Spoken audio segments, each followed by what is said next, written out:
your hands in my... Turn around. I'm taking your head off. Now, you understand that, son? 907 County Keys, drum right unit. Turn around, place your hands behind your back. No. Turn around and place your hands No, behind your get back. the hell off my place.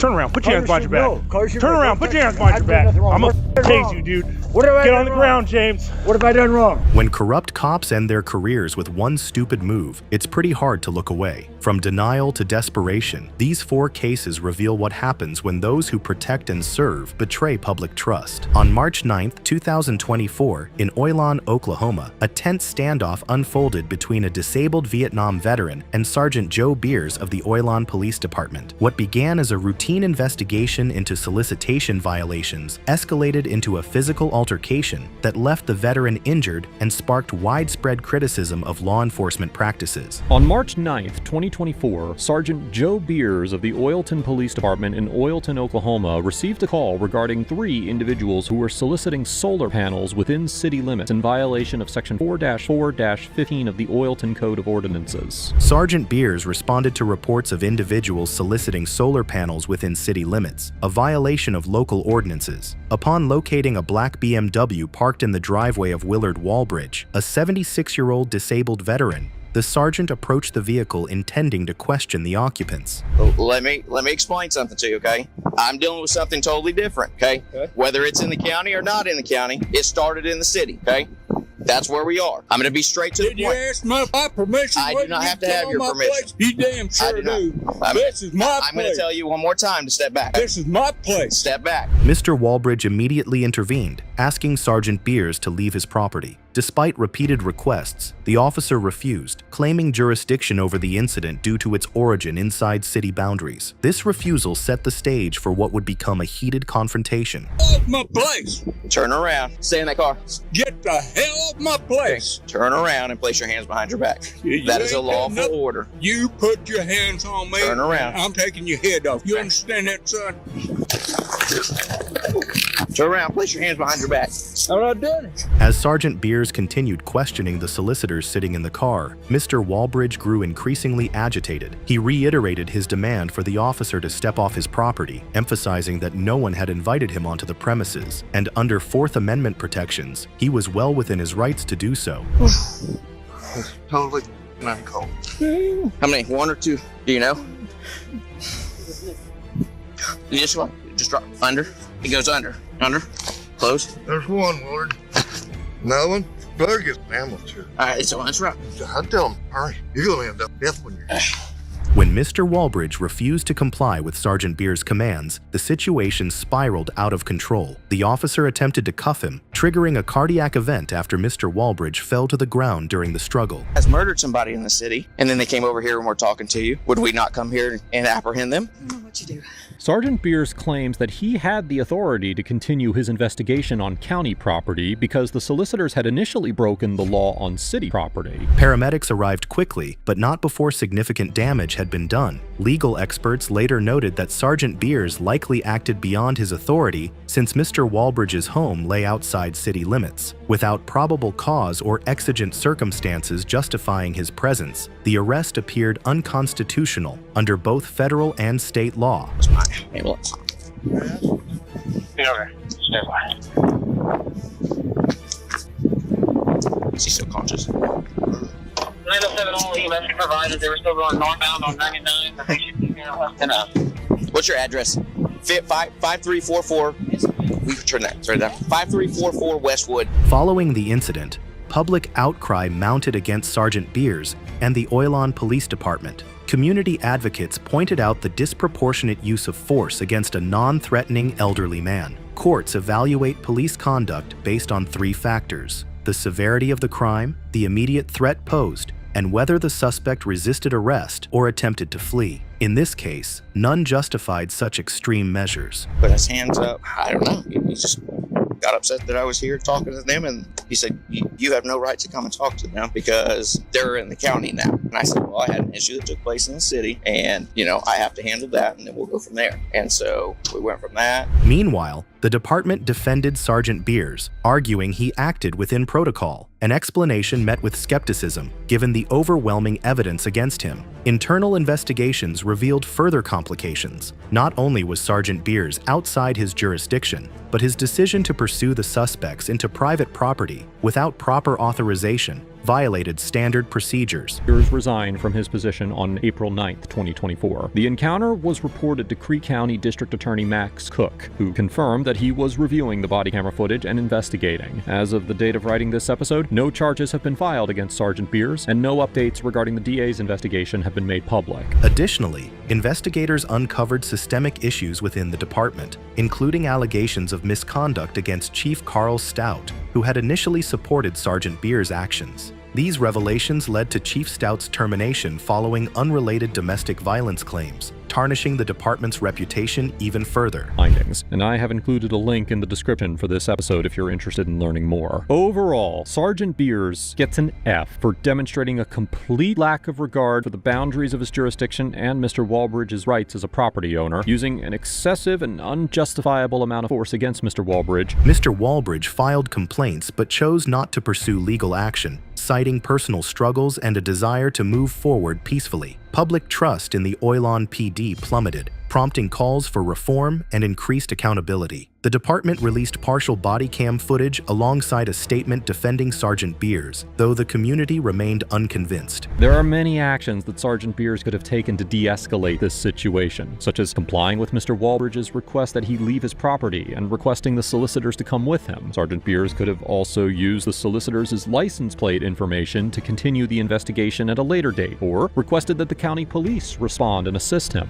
By April 9th, 2024, Sergeant Beers resigned amid growing pressure. Though charges were never formally filed against him, the district attorney confirmed ongoing investigations into potential civil rights violations. Chief Carl Stout was terminated following separate misconduct allegations. For Mr. Walbridge, the ordeal underscored the importance of standing firm in protecting one's property, and of course, knowing one's rights. Although citizens can be arrested for resisting an unlawful arrest in many states, Oklahoma jurisprudence recognizes a right to reasonably resist an unlawful arrest. Now, of course, there are limitations to this right, and citizens can still find themselves in legal trouble if they attempt to resist an arrest they believe is illegal that a court later determines to be lawful. On September 14th, 2023, in Fernley, Nevada, a deputy with the Lyon County Sheriff's Office responded to a bonfire near an apartment building. What followed was a troubling encounter involving excessive force and questionable authority, all captured on body cam footage. On September 14, 2023, a deputy with the Lyon County Sheriff's Office responded to a potentially suspicious bonfire near an apartment building in Fernley, Nevada. According to the Sheriff's Office, the apartment building was located in a so-called high crime area, with records indicating that 80 calls for various criminal complaints have been generated by the known permanent residents of the complex. The incident began when the deputy arrived at the scene of the bonfire. Observing James Gresham riding his bike nearby, the officer quickly flagged him down, citing concerns about a suspicious fire. Despite James's insistence that he had nothing to do with the bonfire, the deputy became increasingly agitated, demanding compliance without providing clear reasons for stopping him. James reluctantly dismounted his bike, but questioned why he was being detained.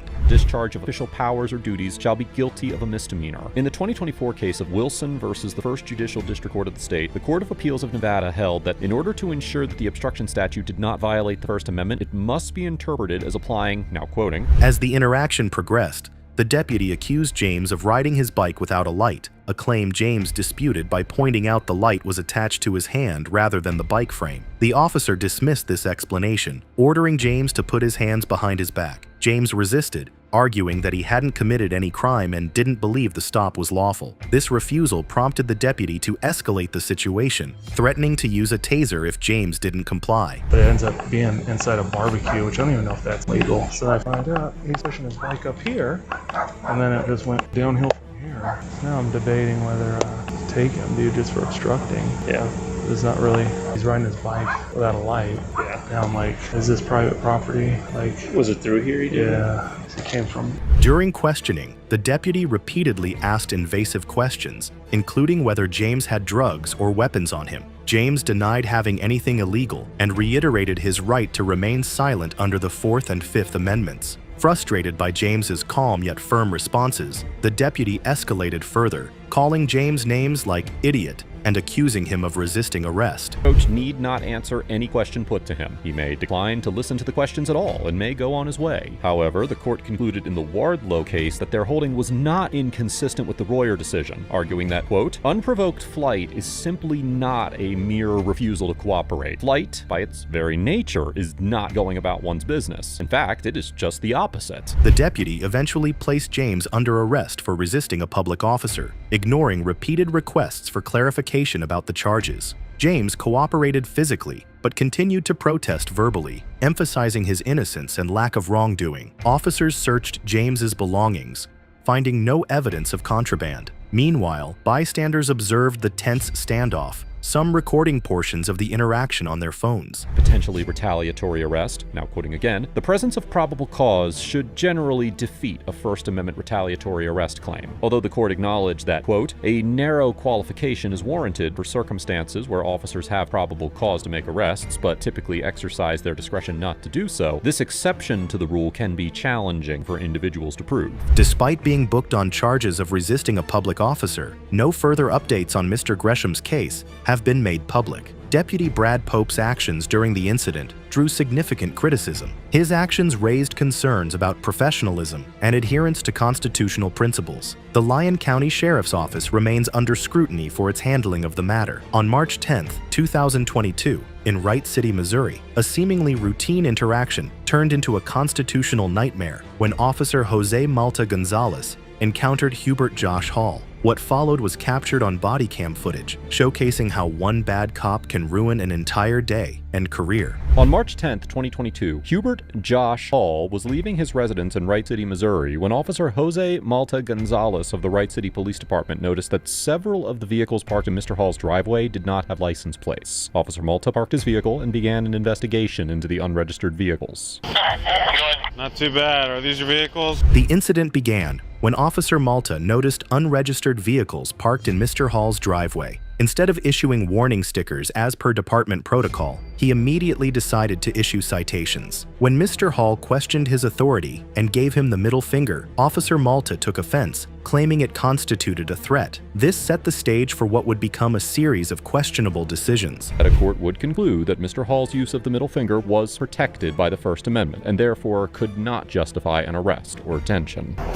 Good, can I help you? What do you need my driver's license for? What'd you pull me over for? What'd you pull me over for? For your threats that you made to one of our officers. That's not a threat. What threat? What threat did I make to an officer? Detective Christopher Beard later initiated a traffic stop on Mr. Hall under the pretense of threats made toward Officer Malta. Despite Mr. Hall repeatedly asking for clarification about why he was stopped, Detective Beard refused to elaborate, instead demanding identification and proof of insurance. The situation escalated quickly, with Detective Beard threatening to break Mr. Hall's car window if he didn't comply immediately. And he was issued municipal ordinance violation citations for disorderly conduct, failure to comply, and resisting. They also issued him 3 citations for the derelict vehicles in his driveway. Mr. Hall filed a complaint, and 1 week later, he met with the Chief of Police and Lieutenant Tim Mack. Once out of the vehicle, Mr. Hall continued challenging the legality of the stop, emphasizing that raising a middle finger is protected speech under the First Amendment. Officers ignored these arguments, proceeding to arrest him and transport him to Warren County Jail, where he remained for 5 hours before being released without charges. Meanwhile, Mr. Hall's car was towed, adding insult to injury.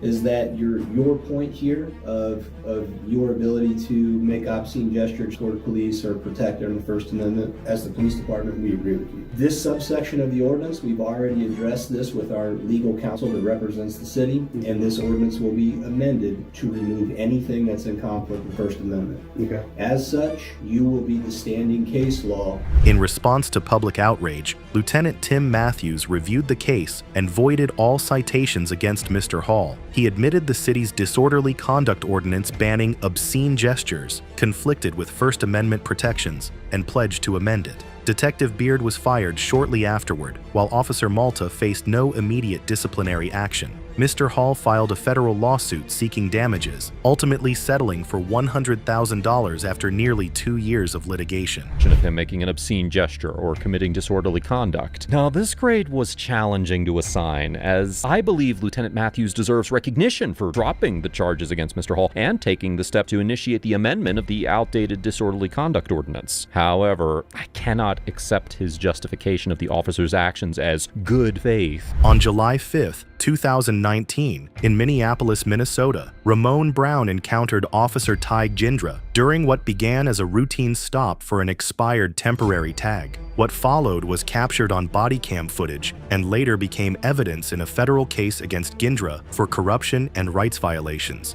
On July 5th, 2019, local resident Ramon Brown was driving to a gas station in Minneapolis, Minnesota in a recently purchased vehicle when he noticed Officer Ty Gindra of the Minneapolis Police Department driving behind him for several blocks. When Mr. Brown pulled into the gas station, Officer Gindra followed without activating his emergency lights. The incident started when Officer Gindra approached Mr. Brown at a gas station where he had parked to refuel. Despite Mr. Brown attempting to explain that his license plate was visible in the rear window, Gindra insisted it wasn't compliant with state law. He demanded Mr. Brown's driver's license and proof of insurance, ignoring repeated explanations about the vehicle's registration status. When Mr. Brown produced only an ID card instead of a driver's license, Gindra immediately escalated the situation by handcuffing him and placing him in the cruiser. Huh? That's kind of stupid, isn't it? Huh? Let's go. You got anything illegal in the car? Spread your feet.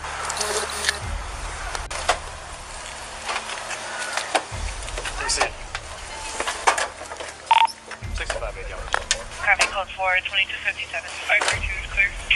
Copy. Hi, can I help you? Once secured in the back seat, Gindra conducted a thorough search of Mr. Brown's car. During this time, his demeanor grew increasingly hostile as he questioned Mr. Brown about illegal substances in the vehicle. Despite Mr. Brown denying any knowledge of contraband, Gindra claimed to find something suspicious, a white powdery substance inside folded currency, though the discovery itself conveniently wasn't recorded on camera. While searching the vehicle, Officer Gindra appears to find a white powdery substance inside some folded currency, although the alleged discovery of the item was not captured by Officer Gindra's body camera, and Mr. Brown denies knowledge or ownership of the substance. Throughout the interaction, Mr. Brown remained calm and cooperative, repeatedly asking why he was being detained and whether there was truly cause for concern. Gindra dismissed these questions, accusing Mr. Brown of hiding drugs while failing to provide concrete evidence. The officer's behavior raised red flags, especially given his history of questionable searches and detentions. Eventually, Gindra released Mr. Brown without issuing citations or formal charges, though the damage had already been done. In 2019, the Minneapolis Police Department Internal Affairs Division commenced an investigation into Officer Gindra's conduct after he went into a house while paramedics were treating a man for an overdose on the front lawn. Body camera footage showed Officer Gindra searching inside the home before he turned off the camera for no apparent reason. Months later, Gindra faced federal charges after investigations revealed a pattern of misconduct. Prosecutors accused him of acquiring controlled substances through deception, extortion, and unconstitutional searches. Evidence from encounters like the one with Mr. Brown played a critical role in securing convictions. Following a 10-day trial, a jury convicted Officer Gindra of 3 counts of acquiring a controlled substance by deception and 2 counts of deprivation of rights under color of law, 1 count of which stemmed from the encounter with Mr. Brown. And on June 8, 2022, Officer Gindra was sentenced to 38 months in prison, followed by 1 year of supervised release. In November 2021, a jury found Officer Ty Gindra guilty of 3 counts of acquiring controlled substances by deception and 2 counts of deprivation of rights under color of law. He was sentenced to 38 months in prison, followed by supervised release. Meanwhile, Mr. Brown successfully settled a lawsuit against the city for $95,000, citing violation of his constitutional rights. You heard that right, kids? Sometimes it literally pays to know the law.